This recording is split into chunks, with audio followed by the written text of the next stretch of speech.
Fala galera, tudo bem com vocês? Hoje nós vamos ter aqui uma live com o Thiago, tá? Que é fisioterapeuta, osteopata, e nós vamos discutir sobre como a dose de movimento e como a osteopatia podem se aliar aí para estar equilibrando o seu corpo, beleza?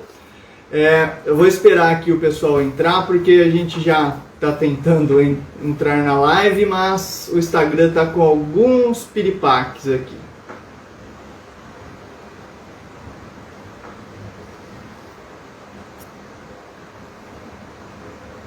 Beleza.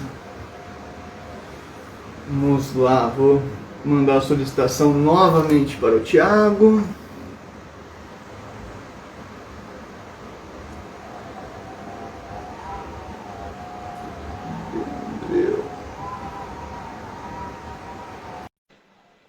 Ok, vamos lá, vamos aguardar o Thiago. Vamos lá, Instagram, ajuda a gente.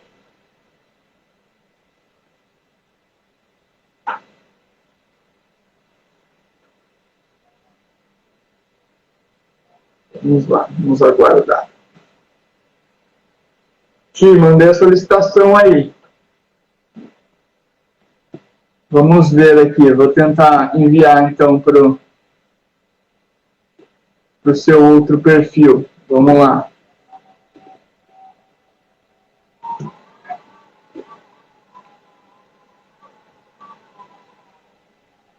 Opa!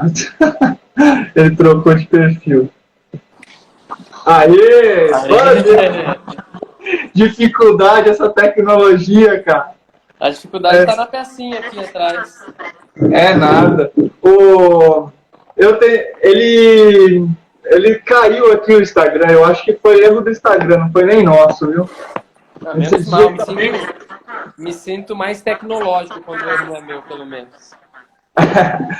Instagram esses tempos agora tá bastante bugado, tá com alguns erros, mas vamos lá, né? Vamos fazer o show acontecer. E aí, legal.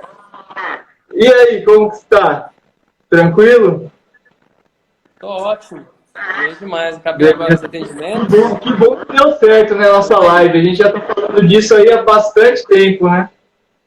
Nossa senhora, se for contar o tempo... É que não existia live, mas só de conversa que a gente programa e de estudo que a gente programa já tem mais de ano, né? Não é? Mas legal, vamos que vamos. Ti, então eu vou contar aqui pro pessoal, né, que o Thiago é osteopata e assim, aqui o nosso grande objetivo, até a gente estava conversando ontem, hoje um pouquinho antes, que assim, a gente quer deixar mais simples, mais fácil do pessoal entender as coisas complexas que a gente acaba ensinando aí para os nossos alunos, para os nossos pacientes, né?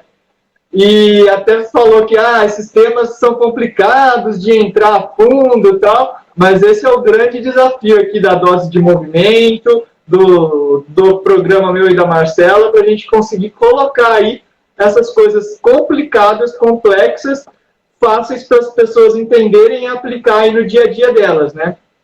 Então, assim, o Thiago, quem conhece já sabe que ele é osteopata, fisioterapeuta, nerd aí de toda essa área. E, assim, a gente quer mostrar hoje, pela discussão nossa, como a osteopatia, né, que desde sempre ela vem como aliada nessa parte de a gente equilibrar o nosso corpo, né? De voltar aí à atividade ou mesmo ajudar a gente a melhorar o desempenho, né? Que eu sei que você atende desde pessoas com dor a atletas de alto nível aí, né? Então, que nem... lógico. E também de bebê, que a gente vai conversar bastante hoje, né? Que, na verdade, a gente vai começar o nosso tema do lado do nascimento até o atleta, né? Essa que é o grande objetivo nosso aqui hoje. Mas, então, vamos começar assim, Ti. O que você acha? Você acredita que a osteopatia é uma grande aliada, desde sempre, aí, em ajudar a equilibrar o corpo das pessoas? Eu acho que sim, Felipe. Hoje, quando a gente fala de evidência, né, em tratamento, né, a evidência ela leva sempre para a atividade física, né? Hoje, a maior evidência de tratamento de dor é a atividade física, sem dúvida. Em segundo plano, aí entraria as terapias manuais, né? E a osteopatia, ela encaixa muito bem nesse pensamento, porque a gente trabalha sempre com busca o equilíbrio do corpo. Como? A gente entende que o corpo já tende ao seu equilíbrio e a gente só vai, na verdade, dar um empurrãozinho para ele. Tá? Então, na verdade, a gente vai facilitar um tecido para que ele possa se adaptar. Então, eu acredito que sim, a osteopatia ela vai muito de encontro com esse modo novo, né? Na verdade, novo modo de pensar nas disfunções ou no tratamento do dor, né? Eu acho que encaixa perfeitamente. Legal. Até você falou assim que a osteopatia ajuda bastante nisso, né? E a gente tem uma parte assim que a gente fala do equilíbrio, só que o que eu gosto de frisar para a galera, até que vai ficar mais claro nessa parte que você falou assim, que todas as evidências indicam o movimento, né, o exercício, a gente está sempre em atividade, e depois a parte terapêutica já entra as terapias manuais, né, que faria parte da osteopatia, né, faz parte, né. Uhum. Só que assim, o que eu gosto de frisar bastante, não sei se você concorda, mas aí você pode até acrescentar isso, que assim, a gente tem camadas de atividade, né? Que, por exemplo, a gente tem as camadas basais, que vamos falar assim, as linhas de base, que são coisas que a gente faz e interage com o nosso corpo, atividades que não são em si movimentos, que são coisas basais. Por exemplo, a gente está sentado, a gente está respirando, o coração está batendo, tudo que a gente faz, às vezes, tudo não, muitas das coisas que a gente faz, às vezes, parado ou sem estar exigindo em si das articulações do corpo, geram adaptações, né? Então, essa seria a camada de base. Por exemplo, a osteopatia, você não está se movimentando, mas você está lá fazendo toda a terapia manual parado em uma outra pessoa, mas aí você está interagindo e vai refletir numa parte mecânica do seu corpo, né? Uma parte de equilíbrio em si. Às vezes nem mecânico, vamos falar assim, externo, mas interno, né?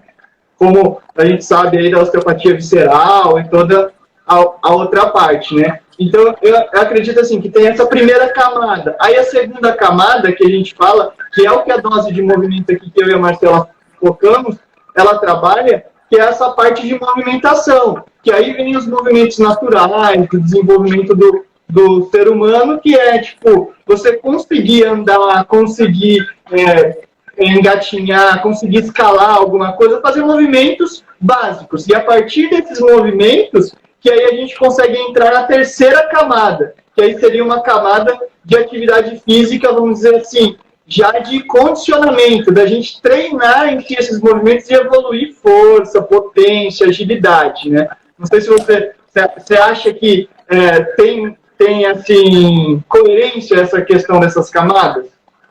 Para mim tem muita coerência, Felipe. Por quê?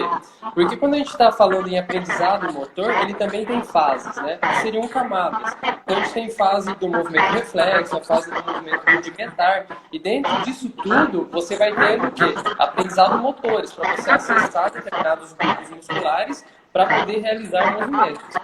E quando a gente fala, principalmente quando a gente fala de reflexos primitivos, eles têm que ser, durante a vida, integrados.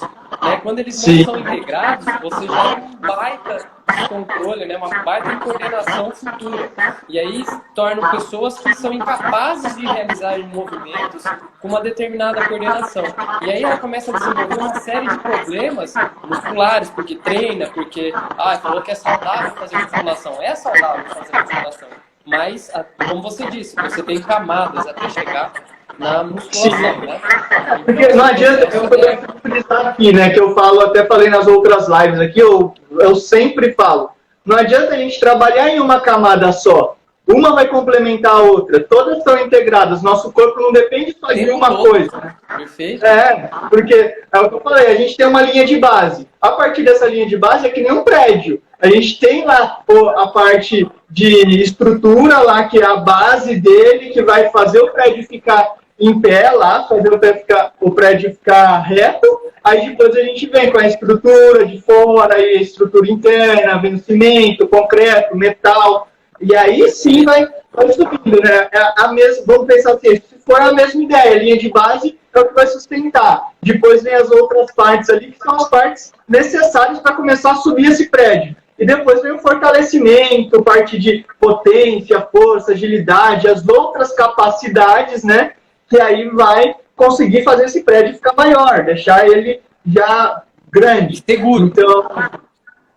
Então a gente, que é o que eu gosto de frisar aqui, então a gente tem a primeira camada, que é a linha de base, e depois a gente tem as competências, que é a gente conseguir ser competente de fazer o movimento. E depois a gente tem a capacidade, que é a gente conseguir deixar esse movimento forte, deixar esse movimento atlético, ou a gente treinar ele da forma que a gente quiser. Só que primeiro a gente tem que ser competente. E antes de ser competente, a gente tem que ter uma linha de base. A gente tem que ter, vamos dizer assim, os materiais, a base necessária para conseguir ter essa competência, né? Então, essas camadas, eu acho que, assim, a gente acaba esquecendo muito no dia a dia quem pratica atividade física ou mesmo quem quer começar a praticar, né?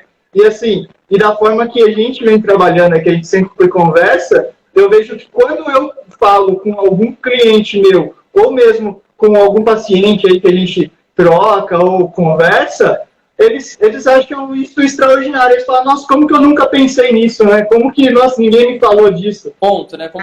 Como que nunca ninguém pensou nisso?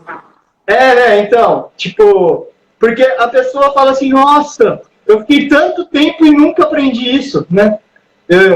E é bem complicado, né? Esse é um dos grandes objetivos nossos aqui, passar isso, né? Até quando foi que a gente começou a conversar sobre toda essa parte, que até apresentei para você o nosso projeto, né? Foi essa...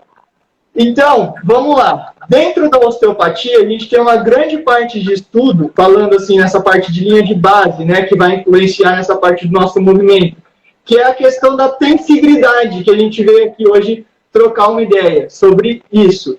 E assim, a tensibilidade, ela tem muito a ver hoje com o que está na moda, que todo mundo fica aí falando, que é a questão da fáscia, né? Sim. Então, a fáscia é toda a tensibilidade, né? Então, ela vai envolver a questão dos trilhos faciais, dos trilhos anatômicos, que, assim, eu vou falar dentro da minha... Vamos levar a conversa mais ou menos assim, que eu acho que vai ser legal. Eu falo na minha camada e você fala na sua, e aí a gente vai completando. E aí vai ficar top. Assim, dentro da nossa camada aqui, que é movimento, qual que é a importância da gente conseguir a tensibilidade, ou a gente trabalhar, ou a gente entender isso, né? E passar isso para o nosso aluno. Que é a questão da gente conseguir coordenar mobilidade e estabilidade. A gente conseguir transitar entre as duas. Porque a tensibilidade é a integridade com tensão, a tensão com integridade, né? A gente gerar essa tensão. E muitas vezes a pessoa, às vezes, não consegue fazer um movimento, ou não consegue praticar uma atividade, porque ela não consegue ter essa transferência. O que acontece muitas vezes? A pessoa, que não deixa a pessoa ter, que é aquela pessoa que só vai na academia, só faz aparelho, ou gosta de fazer coisas isoladas, né? E não trabalha o corpo de forma integrada. Então, ele não tem esse estímulo de transitar, né? Entre uma hora movimentando uma parte, outra hora estabilizando outra parte do corpo, né? Então, isso é fundamental para a gente ensina muito aqui essa questão de você transitar entre as duas partes, porque o seu corpo ele tem que gerar essas duas energias, vamos dizer assim, todo o tempo, né? E assim, o tempo todo. E isso, se você não consegue, você não tem essa habilidade, essa coordenação, na nossa camada vai atrapalhar completamente. E aí, o que reflete na nossa camada? Lembra que a gente fala que das 3 camadas, a sua é a linha de base, a nossa é o movimento que está aqui no meio, as competências.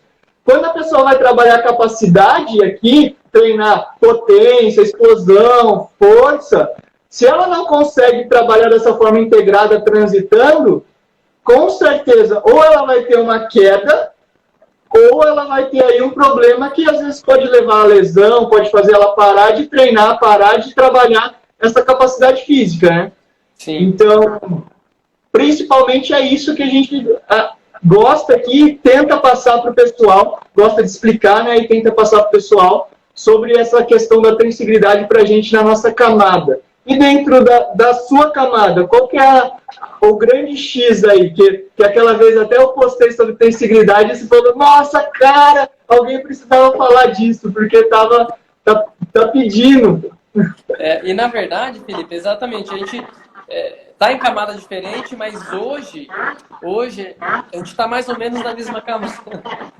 Por quê? Porque hoje, assim, o grande boom da terapia manual é associar a terapia manual ao movimento ativo. Então hoje eu não trato mais os meus pacientes, simplesmente deito eles lá e inibo, manipulo a face só dessa forma, né? A gente faz um pré-estiramento, por exemplo, das fibras cribriformes e pede um movimento e orienta. Por quê? O que a gente entende? Entende que o músculo, ele é... Opa, tá falhando, vamos ver. Vamos, Instagram, ajuda a gente. Opa. Estamos escutando, Ti?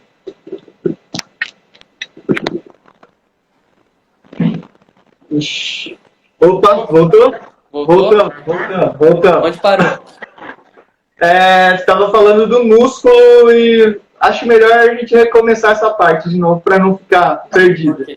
Então a gente falou assim, ó, o músculo ele é um condutor de força e a fáscia ela direciona para onde tem que ir esse condutor. Então imagina que o músculo para a gente ele perde a capacidade, a tensegridade, a capacidade de se adaptar. Então para a gente é muito importante porque se a gente perceber que esse músculo não está tendo capacidade de se adaptar, o que acontece?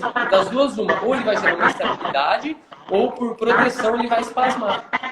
E aí ele vai arrastar a peça óssea, gerando mais uma perda de mobilidade. E aí quando o corpo precisa ter essa adaptação, né, que a tensigridade é a força o equilíbrio da compressão com o estiramento, né, isso precisa ter uma pré-tensão, e essa pré-tensão que para a gente é importante que exista e tenha equilíbrio. Então dentro disso é muito importante que a gente tenha esse equilíbrio. Então a osteopatia ela enxerga a perda da tensigridade como hoje um dos principais fatores de causa de lesão, principalmente biomecânica. Quando a gente fala de víscera, é a mesma coisa, né? Todos os tecidos, o corpo tem que ter uma tensigridade, ele tem que ter uma capacidade adaptativa, né? Então hoje a gente fala que a qualidade de saúde do paciente é a capacidade que ele tem de se adaptar ao meio, ao ambiente externo. Então isso pra gente é o X da questão da tensigridade. Legal. Vamos traduzir para o pessoal, eu vou traduzir de uma forma e você complementa aí. Para quem está entrando aqui e não sabe nada de tensigridade, eu nunca ouviu falar dessa palavra. O que eu gosto de explicar para a galera é que a tensigridade é como se fosse assim, o nosso esqueleto ele está sendo puxado por várias cordinhas, né? E essas cordinhas são os músculos. E aí, é como se fosse uma barraca. Se eu puxo mais de um lado, essa barraca vai entortar mais para um lado do que para o outro. E a tensigridade vai gerar isso no nosso corpo. Não sei se faz sentido aí. Um exemplo até da Caroline Stone, uma grande osteopata, que ela fala, né? A pele atua como um tecido da tenda. E os ossos como as hastes, né? Sem as hastes, a pele, né, que seria a tenda, ela vai murchar. Então, essa é a comparação. Sim. O grande X, né? E assim, já que a gente conseguiu explicar essa questão da tensigridade, esse conceito, a gente pode falar que ele está dentro aí da questão do neurodesenvolvimento, que a gente fala assim, como você está estudando bastante essa parte, eu vou adentrar nela, para a gente saber assim. Da parte do bebê, quando o cara começa lá, teve o neném, e aí de repente ele começa a crescer, se desenvolver, essa parte do desenvolvimento motor, tudo mais. Desde o nascimento, a gente já pode falar que já está ativo esse conceito de tensigridade e ele já vem se desenvolvendo, ou a gente nasce com esse conceito e chega lá na frente e a gente começa a perder a capacidade ou se adaptar de uma forma negativa. Quando a gente nasce, na verdade, a nossa capacidade, a nossa biotensigridade, né, que é a tensigridade do corpo, ela é muito maior, Então, o que acontece? Vou dar um exemplo aqui. Eu atendo muito bebê que tem as plagioencefalia. né, que são as deformidades de crânio. Então, o que a gente tem como conceito? O crânio, na verdade, ele é moldado pelo cérebro. Então, o cérebro vai expandindo e o crânio ele vai expandindo junto. Então, o que faz o crânio crescer é a expansão do cérebro. Tudo bem? Sim.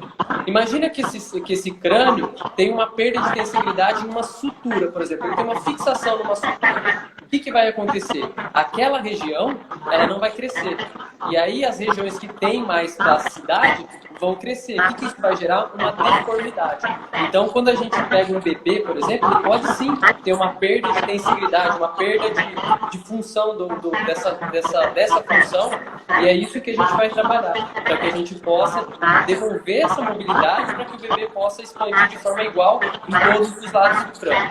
Conforme ele vai desenvolvendo, a tensibilidade ela acompanha. Por quê? Imagina que o bebê cai, Então é muito comum você ver criança cair, se machucar e depois isso tanto faz e vai ao normal, né?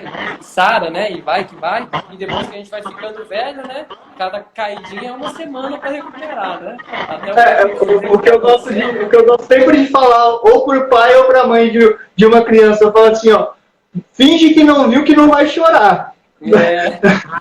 Quando a mãe fala assim, o anjo dele da guarda é forte. Não, a integridade dele que é boa mesmo. Mas legal, Ti. Então, assim, a gente entendeu que a criança já nasce, a gente sempre já nasce pronto com essa sensibilidade. Por quê? É o que a gente estava falando, é a questão da fáscia, né? Se a gente nasce com fáscia, a gente vai ter sensibilidade, é óbvio, né?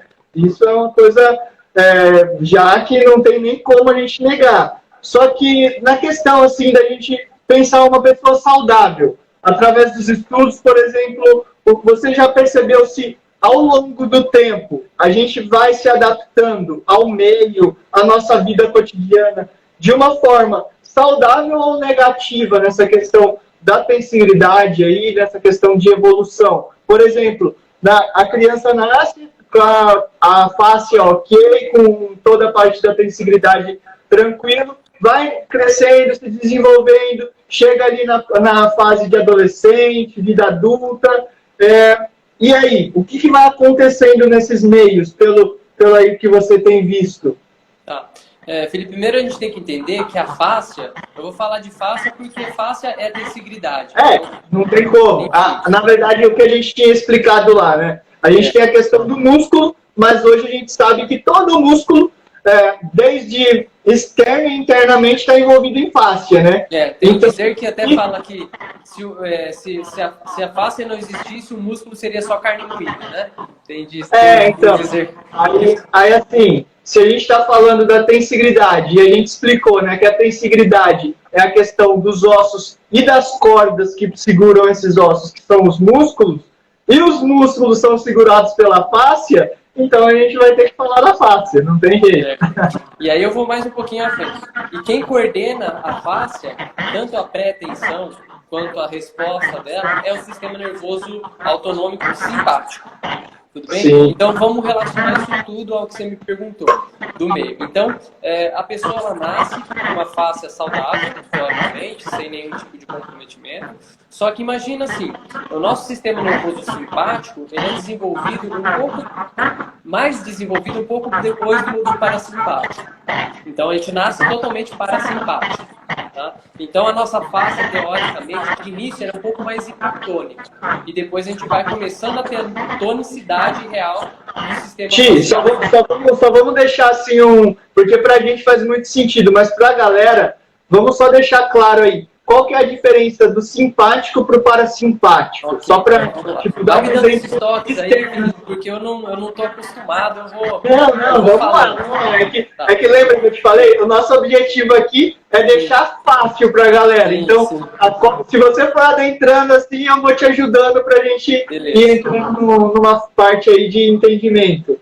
Vamos lá, só dá esse ganchinho. Só abre essa aspa. O simpático é aquele sistema nervoso que vai fazer a gente lutar ou fugir. É aquele que vai fazer a gente trabalhar, que acontece logo pela manhã, quando você está disposto. Isso é simpático. O parasimpático é o depois das 6 horas da noite. Está todo mundo com sono, quer fazer digestão, quer dormir. Esse é o parasimpático. Então, esses dois sistemas, existe mais um terceiro, mas vamos parar nesses dois. Esses dois Sim. sistemas são o que comandam a tensão do sistema facial, em especial o simpático, que é o que vai Sim. dar a nota. Porque, assim, tem algum que é automático e tem algum que assim, você faz um sistema que é sem pensar, que você age, ele age por conta, vamos dizer assim, própria, e o outro que você age controlando ele. Na verdade, é mais ou menos isso. Mas o simpático, além de você pensar, porque sempre que a gente fala de osso e músculo, a gente tem que falar de simpático. Porque é ele que vai fazer a função. Né? Então, é uma coisa pensada. Porém, ele tem uma outra resposta, que é Assim, vamos dizer assim, geral, na maior parte dele, a gente controla ele, né? Vamos pensar, sim, só para ficar mais claro, só para ficar de uma forma generalizada. Não vamos, se a gente deixar muito detalhista, a galera fica complicado de entender. Então, na forma chula, vamos dizer assim, o simpático a gente consegue controlar, a gente tem o poder, e o parasimpático a gente não tem, né? Teórica, isso, perfeito. Beleza. Pronto. Teoricamente, chulo, sem muita ciência, mais prático pra galera. Vamos lá. Certo. Beleza. E aí, Colocando aspas. Agora, continuo vai dar nota, né? E aí o simpático, o que acontece? Como ele é um sistema que gera tensão, controla a coordenação da face, né, da tensão, então imagina que a gente vive, a gente sempre vai estar respondendo ao meio ambiente externo, desde o nível muscular até o nível celular. Tá? A gente sempre vai estar respondendo ao meio ambiente externo. Então imagina que o nosso trabalho nos força a ficar sentados muito tempo, que nos força a fazer um serviço braçal por muito tempo. Tudo isso vai ter interferência na forma como o corpo vai responder. Por quê? Porque o corpo ele sempre vai pensar da seguinte forma: se eu estou usando muito, eu vou aumentar a função desse. Se eu não estou usando, eu vou diminuir a função desse. Lógico, é a inteligência, né? Porque se eu não preciso, eu vou descartar. Perfeito, perfeito. Tá? Então, com isso, isso que você me perguntou faz toda a diferença. Se o cara tem um padrão de vida que ele sempre se moveu, a face dele vai ter uma qualidade muito melhor daquela pessoa que trabalha sentada o tempo todo. Com certeza, isso sem dúvida, sem dúvida. Então, o meio ambiente externo influencia muito em como a nossa face vai envelhecer. Entendi. Aí, só que uma coisa que a galera não enxerga, que a gente está falando aqui, a gente deixou claro, né? Desse sistema nervoso que a gente controla e do sistema nervoso que a gente não controla. Só que muitas vezes esse que a gente controla, a gente esquece que a gente tem o poder de controlar ele, né? Que nem, é uma opção minha trabalhar sentado. Às vezes eu posso ter alguma coisa que me gere consciência e falar assim, pô, eu tenho a opção de ficar sentado trabalhando o tempo todo, mas eu tenho a opção de, daqui X tempo, levanto, volto, para não acontecer isso que a gente está falando, né? Dessa adaptação negativa de transformar aí o nosso corpo de uma forma que não é saudável, de uma forma que vai atrapalhar, né?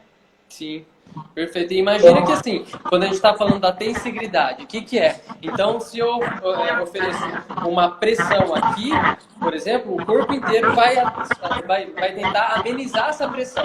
Então, imagina que eu estou sentado o tempo todo fazendo uma pressão de baixo para cima e as vísceras fazendo uma pressão de cima para baixo. Então, exatamente. Então, você imagina essa tensão o tempo todo, né? Isso vai ter que gerar uma adaptação. Então, vai ter que se adaptar. E isso vai cobrar o preço depois. E assim, beleza.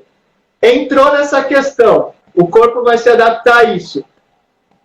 A osteopatia, ela age de que forma nisso? Aí, para a gente ajudar. Vamos entrar nas nossas camadas agora. A gente entendeu que a gente nasce com tensigridade. Vou fazer um review aqui, rapidão.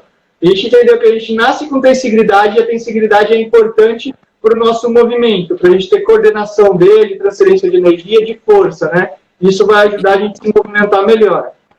Aí a gente entendeu que, dependendo da forma que a gente impõe o nosso corpo, da forma que a gente controla ele, é através do sistema nervoso, e a gente consegue adaptar isso ou ser adaptado pelo meio, né?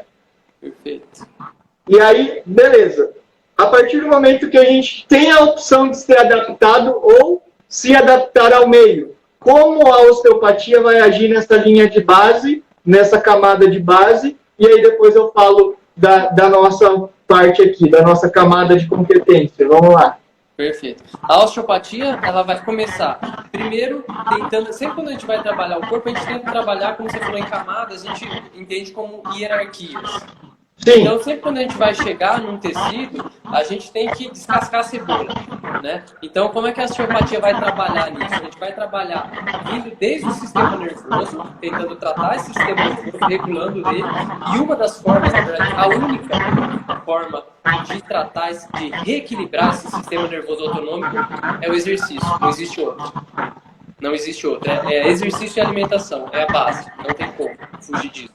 Depois disso, o que a gente vai trabalhar? Com modulações. Então, a ideia da osteopatia é trabalhar os tecidos para que a gente consiga amenizar o processo. Então, se está muito simpático, a gente tenta modular isso para o parasimpático. Se está muito parasimpático, a gente tenta modular para o simpático. Então, a gente tem técnicas que a gente vai ajudando o corpo a se entender. Na verdade, a verdade é essa. Ele está no processo já de querer se equilibrar, só que ele não consegue por algum fator. A osteopatia vai entrar para dar um empurrãozinho para, como se fosse direcionar, realmente direcionar vai induzir essa recuperação do paciente. E aí sim, por isso que a gente fala, não adianta a gente liberar um tecido e dar o paciente ficar de repouso. Não faz sentido. A gente precisa da função. Então a gente trabalha os tecidos e manda fazer a atividade para que ele possa realmente dar função para esse tecido. E aí sim, ele vai me falar depois de 2, 3 dias se o meu trabalho foi bem feito. Se realmente o que eu fiz ajudou ele ou não. Na verdade, vamos pensar assim. A osteopatia, então, na questão da tensibilidade, na questão da fáscia, ela vai agir como organizador. Se a gente for pensar na questão do prédio que a gente disse de construir um prédio. Chegou na construção, tá tudo bagunçado, tá cimento jogado, misturado com não sei o que, com prego, com tábua, tudo misturado. A osteopatia vai ser aquele cara que vai chegar lá e vai separar aqui, coloca o cimento num cantinho, outro no outro, outro no outro, para vir a galera e começar a construir a base, né? Isso, perfeito. É isso então, aí. Ela vai deixar os materiais organizados, que a gente pode falar, né? Que o corpo é composto de materiais, né? Materiais orgânicos, mas biológicos, né? Mas aí a gente tem que ter a organização deles, porque se a gente não tiver, a gente vai gerando problema. E uma camada vai complementando a outra, né? O que a gente falou aí da cebola, né? É uma integridade, na verdade é uma integração o tempo todo, né? O tempo todo. O tempo todo tem que ter essa integração, como tem que ter a integração das camadas, né? Porque não adianta a gente trabalhar uma camada e ficar nela. E nem evoluir sem pensar em voltar nela. Sempre a gente tem que estar voltando e retomando esse processo. É muito importante. Assim, você vai dar a condição, né? A osteopatia vai dar a condição da gente treinar, vamos dizer assim, a tensibilidade. Perfeito. Porque, assim, a tensibilidade, pra gente, a gente enxerga, né, da forma que eu falei, a transição entre mobilidade e estabilidade. Você conseguir sair da ativação para uma desativação, de uma coisa estática para uma coisa dinâmica, de um movimento rápido para um movimento lento, né? Então, a gente conseguir esse controle, isso que vai ajudar muito. Só que se a gente não tem, vamos dizer assim, o material certo, ou o nosso corpo não está ali com os caminhos liberados para isso, vai ter problema, com certeza, né? Então, é isso que a osteopatia vai estar ajudando, né? E assim, na nossa questão, é muito isso, porque assim, a gente precisa treinar a mobilidade, a estabilidade, essa transferência de uma para outra que vai gerar aí a tensibilidade, só que muitas vezes a gente esbarra, né? Porque muitas vezes um problema de mobilidade pode ser um problema de estabilidade, mas um problema de estabilidade pode ser um de mobilidade. Depende do movimento. Só que aí não onde pode ser que esteja essa bagunça, né? Essa bagunça pode ser que esteja lá no material que a gente falou, na camada de base. Às vezes não é nem aqui, porque aqui, se a gente der os estímulos certos, a gente ensinar como fazer mobilidade, ensinar como fazer estabilidade, é para ter uma reação. Se não tem, com certeza você tem que voltar 2 casinhas. E essas 2 casinhas entrariam na camada da osteopatia, né? Perfeito. Legal. É muito doido, mas é isso, né? Bem organizada a ideia. Sim. E assim, uma das coisas que a gente tem, aí eu não sei se para você faz sentido, ou se você já viu, a questão da gente abordar junta por junta, articulação por articulação, a gente pensar nessas questões de qual a necessidade maior, porque dentro da nossa camada de movimento aqui, da nossa camada de competência, a gente diz que cada articulação tem uma predominância, né? Não vamos falar que ela só age de uma forma, porque a gente sabe que não age só de uma forma. Mas a gente gosta de deixar falando que cada articulação tem uma certa predominância. E assim, a gente tem essa abordagem do quê? De articulação por articulação, que ela diz o seguinte, né? Que, por exemplo, o quadril, ele tem uma predominância maior de mobilidade. Por quê? Porque ele gera mais movimento. Vamos falar assim, a lombar, ela é mais estável. Porque se ela ficar se movimentando todo o tempo, vai gerar um problema aí de lombar, vai gerar algum outro problema, né? E o joelho, vamos falar de uma de cima e uma de baixo, para ficar... O joelho é mais estável. Por quê? Porque ele se movimenta menos, vamos pensar que um quadril. Aí, se a gente descer mais uma articulação, aí a gente tem o tornozelo, que o tornozelo precisa um pouco mais de mobilidade, porque ele se movimenta em vários planos, em vários ângulos, né? Então, a gente tem essa hierarquia, assim, vamos dizer, essas predominâncias. E a gente pensa, dentro da nossa parte, que, assim, quando a gente vai treinar isso, a gente vê se a pessoa tem uma deficiência, por exemplo, de parte de dificuldade de mobilidade do quadril, com certeza ela está tendo problema em outra parte, que a gente pode falar aí, que tem a ver com a tensibilidade, né? Que, por exemplo, se eu tenho, às vezes, uma dor nas costas, ou uma dor no joelho, vamos pensar, o caminho traçado, se a gente for vendo os elos, né, que nem uma corrente, pode ser que no meio dessa corrente tem algum problema, que aí a gente vê essas predominâncias, que aí a gente vai trabalhar isso mais a fundo. E assim, e aí conseguir fazer esse caminho voltar ao normal, que esse caminho a gente sabe que seria a questão da fáscia e a questão que vai gerar essa tensibilidade, essa transferência. Para você faz sentido isso? Vocês enxergam aí na parte da osteopatia algo parecido quanto a isso também, nessa questão de mobilidade, estabilidade, de articulação, de predominância? Sim, a gente enxerga um pouco diferente de vocês, mas sim, o mesmo pensamento. Mas, por exemplo, a gente entende que o joelho, ele por ser uma articulação mais estável, vou dar o joelho, por exemplo, tá? Mas o joelho, por ser uma articulação mais estável, ele depende das 2 extremidades para funcionar bem. Então, ele depende de uma boa articulação postural e ele depende de uma boa articulação do tornozelo. Quando uma dessas falha, é ele que vai pagar o pato. Por quê? Porque ele tem muito pouca capacidade de adaptação, ao contrário de uma coxa femoral e de um tornozelo. Então, a gente pensa bem próximo a isso, assim, que você falou. Por exemplo, a lombar. Qual que é a região que mais dá hérnia de disco? L5, S1. Em 90%, 80% dos casos. Dá L5, S1. Por quê? Porque é uma região que ela tem muita dificuldade em se adaptar entre tensão e pressão. Ela recebe muita pressão e é muito pouco trabalhada com tensão. Então, normalmente, ela é hipertônica ou só vai ser hipertônica por perda, por exemplo, de movimento do glúteo. E aí você gera uma puta de uma tensão, né, na cadeia posterior que vai gerar um espasmo dela. Mas por quê? Mais uma vez, perda de mobilidade lateral. Então, a gente sempre relaciona, Felipe, as questões da hipo e hipermobilidade entre as articulações. Tá, legal que assim, a gente consegue enxergar que a gente tem essa questão da predominância, né? Porque, assim, se a gente entende a gente percebe como o nosso corpo trabalha aí por hipermobilidade, por hipomobilidade, por estabilidade, por controle, a gente consegue definir onde que está o problema. E qual que é o grande lance da tensigridade nisso? Que a gente vai perceber que tem algum elo, alguma parte do caminho que está quebrada. Porque, assim, se a gente pensar na tensibilidade, ela é um caminho completo, né? Ela que vai transferir, vamos pensar assim, é como se fosse uma ponte. E aí, nessa ponte, se você tem um problema aqui no meio, vamos pensar assim, que a ponte está sendo construída de tijolos. Cada tijolo tem tijolo, aí tem cimento, tijolo, cimento, tijolo, cimento.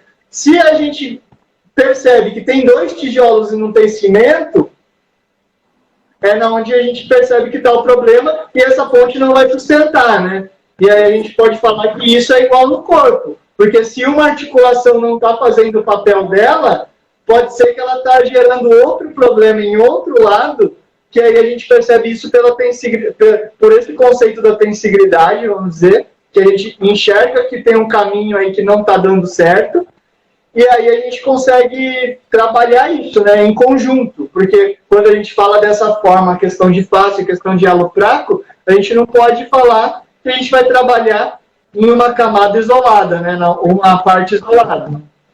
Nunca. Então isso é muito legal. E nessa questão das articulações, vocês têm alguma coisa assim que vocês falam, tipo, que o movimento em si vai gerar um ganho maior para vocês aí no tratamento? Ou você acha que, tipo, não, tem coisas que eu tenho que fazer e ficar... tem coisas não. É muito melhor, às vezes, dependendo da articulação, eu ficar parado e não fazer nada. Ou sempre a gente vai ter que colocar uma dose de movimento em cima aí? Sempre. Movimento sempre. Essa condição de repouso é uma condição muito antiga, não se usa mais há muito tempo. O movimento sempre, até pós-cirúrgico, o movimento quanto antes. Só se evita movimento quando tem alguma fratura, algo importante que é importante que a gente não para poder consolidar. Mas fora isso, cara, é movimento o tempo todo. A ordem é movimento. Então, eu estou até lendo o livro, que é aquele Sapiens, né? Não sei se você já viu. Sim, já ele fala dessa questão, né? Que a gente evoluiu muito parte física e mentalmente. Porque hoje a gente fica muito mais parado do que antigamente. Antigamente a gente era obrigado a ir caçar, a ir coletar nossos alimentos, né? Então, a gente das adaptações do corpo, né? Para cada tipo de sapiens que evoluiu, né? Ele fala que a gente matava tigre, mamute, a gente matava animais de grande porte sem precisar de nada, né? E hoje a gente nem consegue mudar o canal sem levantar do sofá. Exatamente, ainda reclama.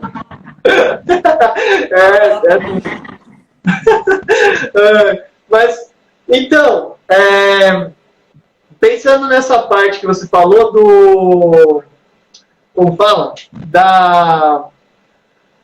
Nossa, agora fugiu. Do movimento. Porque, assim, das últimas certificações que eu fiz, a gente estava falando muito da questão, como você tem essa parte também a osteopatia tem essa parte muito interna, muito visceral.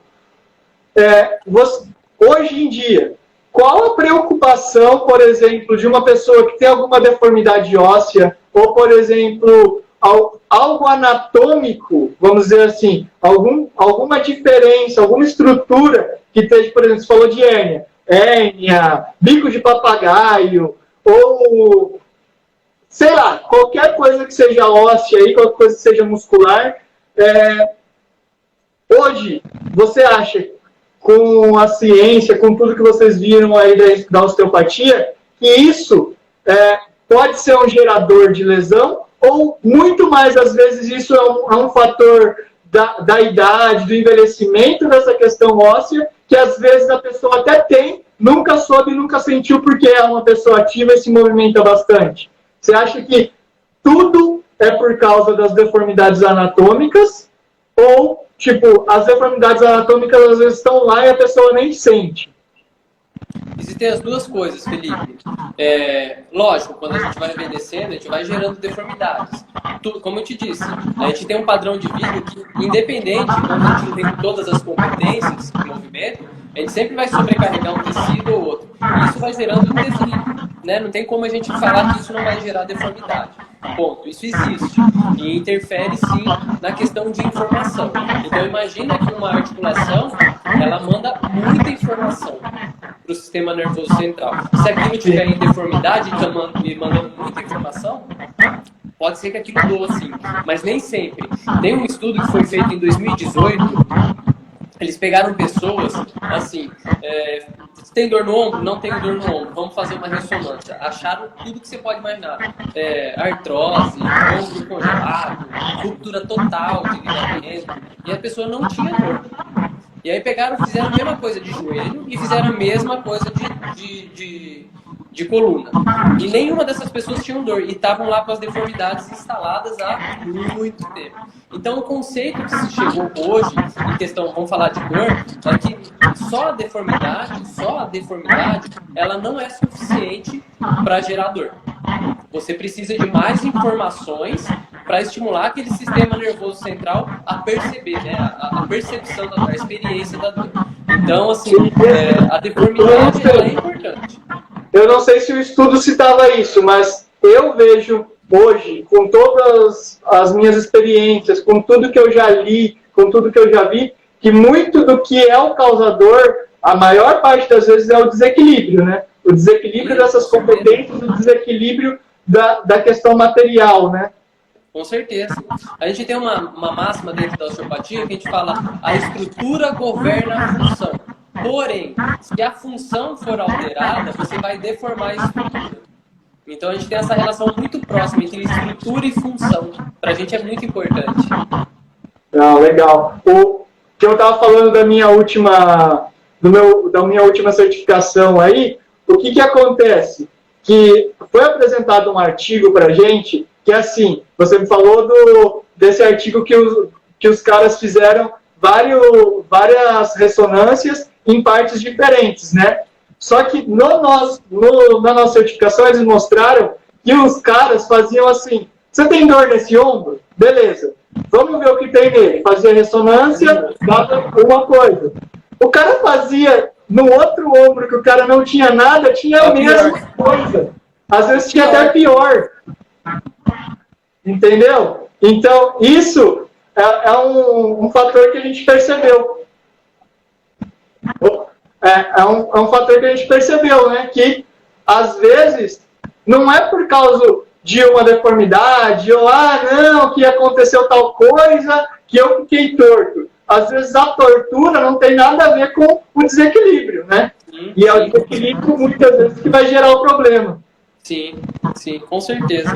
E aí, bom, a formação mais como fala, mais tradicionalista, né? Da medicina mais tradicional, né? Que você olha, o culpado disso é um cara chamado Virchow, que falou que para você entender a doença, você tem que olhar para ela. E assim cresceu, né? Então, na verdade, é um conceito já muito antigo, que você, tem dor no ombro, tem que olhar para o ombro? Ok, concordo, não precisa avaliar como é que tá. Porém, a gente tem que ver um todo para entender o que gerou aquilo no ombro. Isso é muito importante. Não, legal. Porque, assim, hoje a gente percebeu que muito do que a gente vê é a questão desse desequilíbrio, né? E o desequilíbrio volta no que a gente falou. Primeira camada, organiza os materiais, organiza as estruturas. Segunda camada, o movimento. Atividade, né? Sim, com então, certeza. Por isso que hoje tudo volta para o movimento. E é o que você falou. Hoje já está ultrapassada essa questão da gente falar assim, fica parado, né? Não, hoje é a pior coisa que tem é falar para ficar parado. Eu mesmo já indicava muito meus pacientes falar isso. Há uns anos atrás, eu falava, eu vou tratar você, eu preciso que você fique 2, 3 dias de repouso. Hoje é o contrário, se você quiser sair daqui e fazer exercício, vai. Né? Lógico, modera, também você faz, chega lá agachar com 100 quilos, né? Modera, diminui a carga, vai sentindo movimento, recuperando a propriocepção, tudo isso é importante, né? Então, essas ideias, elas estão realmente muito ultrapassadas. Não, mas legal.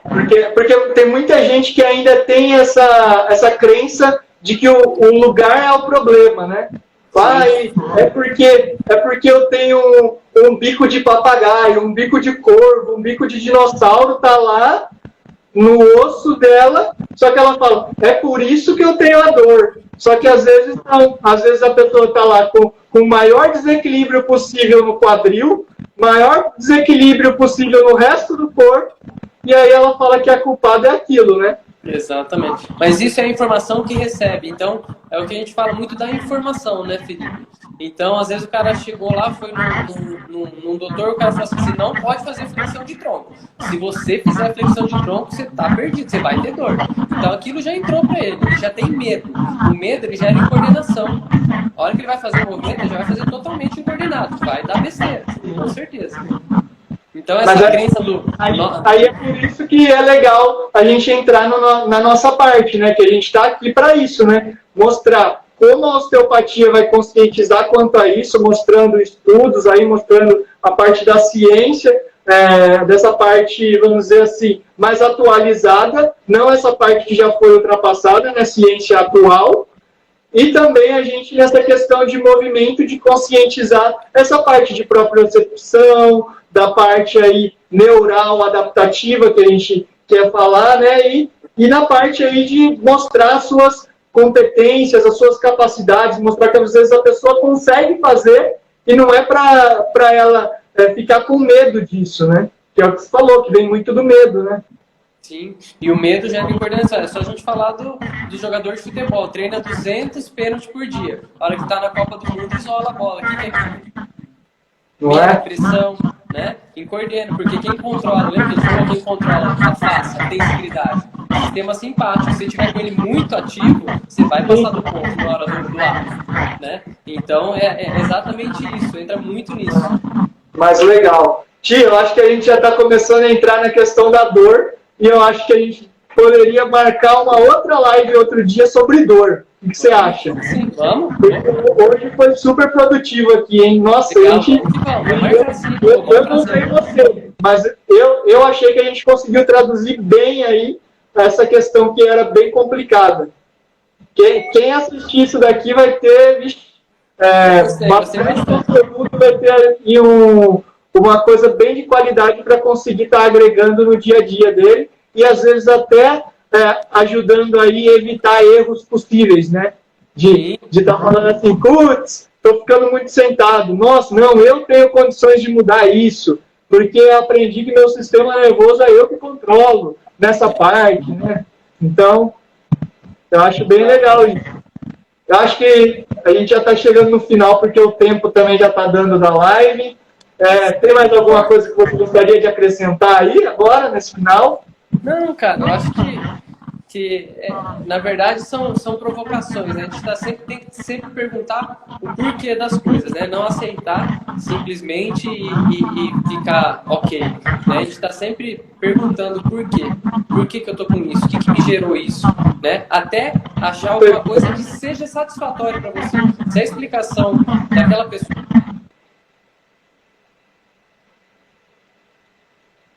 Ih, cortou. Né? Porque se isso não acontecer, você tem que continuar buscando. Essa é a ideia. Então, dois ensinamentos que eu levo aqui pra gente hoje na prática, que a gente falou aqui de estudos, a gente falou de tudo, que eu quero deixar aqui pra gente finalizar, que é a questão da gente sempre estar em movimento, que hoje essa ciência atual, tudo que a gente vem trabalhando e vem passando pra galera é se movimentar, né? Trabalhar essa qualidade para reequilibrar o nosso corpo, tirar essas adaptações negativas através de movimentação. Perfeito. E a questão da gente trabalhar integrado. Até por isso que a gente quis fazer essa live, né? Para mostrar as nossas camadas. Que cada um tem uma parte certa aí, mas nada é separado, é tudo em conjunto, senão a gente não consegue evoluir, né? Perfeito, perfeito.